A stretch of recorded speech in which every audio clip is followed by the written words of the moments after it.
Hi, this is Scott from clearfrontsight.com. Today I want to talk to you about your grip, or how you hold your gun when you're shooting. The more of this part of your hand that you have on the handle of your gun,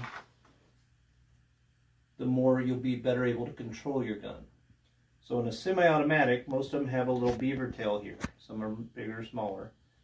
You want your web of your thumb for the gun, the hand that's going to be pulling the trigger, underneath. When I point it straight out, this should form a straight line down my radius. If not, that means the gun's either too big or too small for my hand, and I'll need to make adjustments.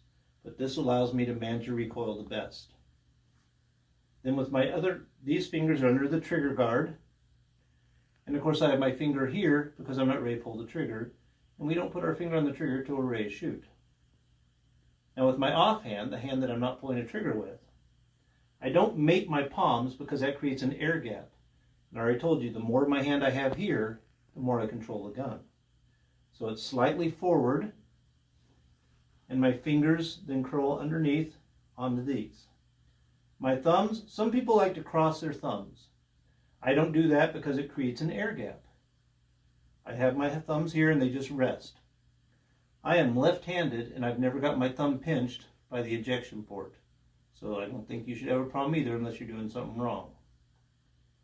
If you're more used to shooting revolvers, you might be in the habit of putting your hand here. That's a bad idea because when this comes back, any part of your thumb that's in the way won't be in the way anymore. So if you like to shoot that way, bring Band-Aids. You just hold like that. You're not trying to squeeze the gun and break it. Okay?